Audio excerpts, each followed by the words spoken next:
Chat GPT versus Devvrat Mahesh Rekhi ji. आइए देखते हैं। हेलो चैट जीपीटी, कैसे हो? मैं बिल्कुल बेटर हूँ, धन्यवाद। आप बताइए, आपको कैसा लग रहा है आज? कुछ खास तो नहीं चला? क्या आप मुझे भगवत गीता चैप्टर 1 वर्स 1 सुना सकते हैं? जरूर। भगवत गीता के पहले अध्याय का पहला श्लोक कुछ इस तरह है। धर्म क्षेत्रे कुरुक्षेत्रे समवेता युयुत्सव मामकाः पांडवश्चे किम अकुर्वत संजय। अगर आपको और भी कुछ जानना हो नाइस। या किसी और श्लोक की तो बताइए। आप मुझे यजुर्वेद का कोई मंत्र सुना सकते हैं? जरूर। यजुर्वेद के मंत्र भी बहुत सुंदर और गहरे अर्थ वाले होते हैं। उदाहरण के तौर पर एक प्रसिद्ध यजुर्वेदिक मंत्र है, ओम पूर्णमदः पूर्णमिदं पूर्णात् पूर्णमुदच्यते पूर्णस्य पूर्णमादाय पूर्णमेवावशिष्यते। अगर आपको किसी विशेष मंत्र की जरूरत हो तो मुझे बताइए। अच्छा, तो चैट जीपीटी, क्या मुझे आप शुक्ल यजुर्वेद की मध्याह्निनी शाखा का कोई मंत्र सुना सकते हैं? जरूर। शुक्ल यजुर्वेद की मध्याह्नी शाखा के कई महत्वपूर्ण मंत्र हैं। उदाहरण के लिए एक प्रसिद्ध मंत्र है जो सूर्य को समर्पित होता है, ओम भास्कराय विद्महे महादेवाय धीमहि तन्नो सूर्य प्रचोदयात्। अगर आपको और किसी विशेष मंत्र की जानकारी चाहिए तो मुझे बताइए। Thank you. अब आप देखिए, अभी एआई को आए हुए हैं 2022 में चैट जीपीटी लॉन्च हुआ था, तो अभी लगभग 3 साल हो गए। 3 साल में मतलब ये ठीक ठाक उच्चारण कर पा रहा है वैदिक मंत्रों का।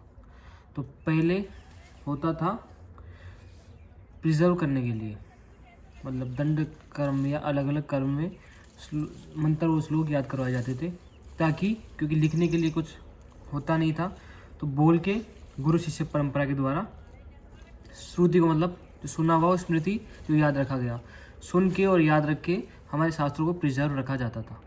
तो अभी इसलिए उनको, मतलब सीधा या सीधा बोलेगा पहले कोई भी शिष्य, फिर उसको उल्टा बोलेगा, फिर वापस उसको सीधा बोलेगा, ताकि मतलब एक विसर्ग एक या भी किसी मात्रा में कोई अंतर ना आए, उसको ढंग से प्रिजर्व करके जैसे कि तैसे उसको याद रखा जा सके और आगे पीढ़ी तक उसको ट्रांसफ़र किया जा सकते उस नॉलेज को। लेकिन अभी ये प्रॉब्लम नहीं है।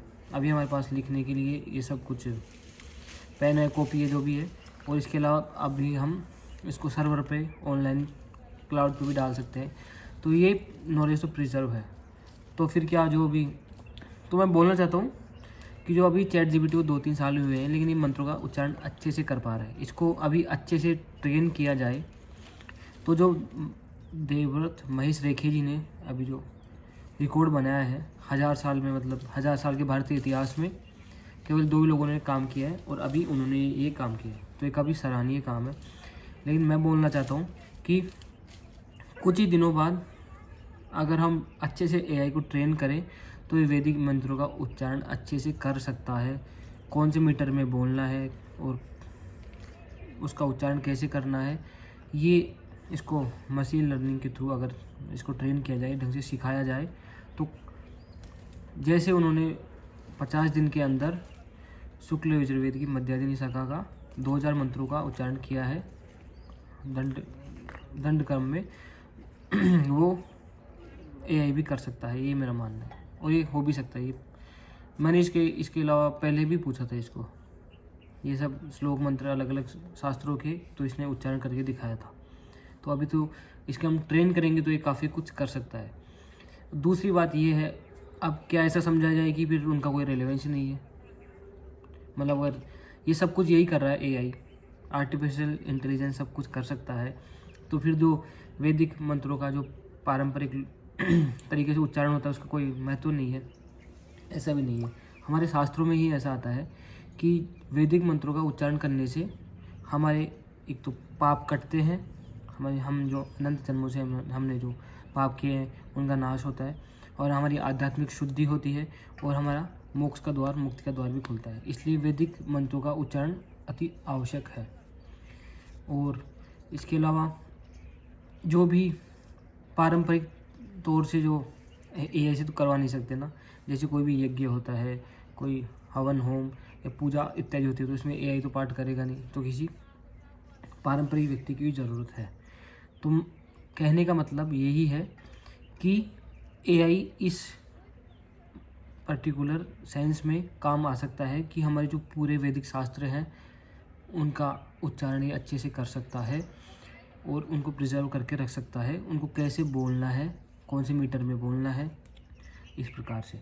और सबसे अच्छी बात ये है कि ये पारंपरिक लोगों जो मतलब शास्त्रों को उच्चारण को अच्छा समझते हैं उसके भी काम आएगा, क्योंकि आगे जाके अगर किसी प्रकार से ये परंपरा विलुप्त नहीं होनी चाहिए, होती भी है तो हम इसके माध्यम से उसको प्रिजर्व कर सकते हैं और आगे आने वाली पीढ़ी भी इसको सीख सकती है।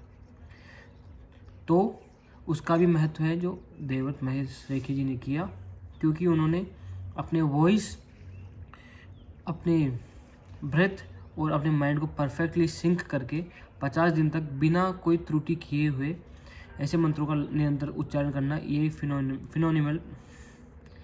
फिनोमिनल बात है। देखो अभी मैं फिनोमिनल बोलने में 2-3 बार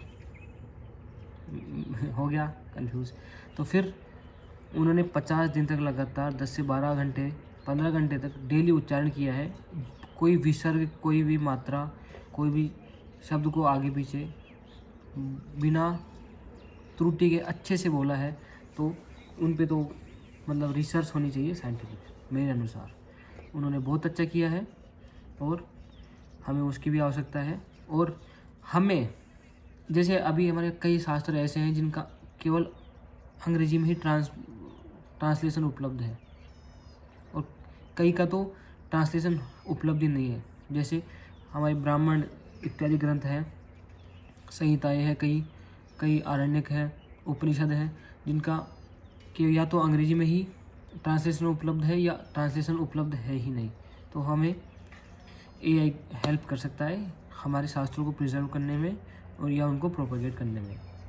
थैंक यू वेरी मच। जय श्री राम।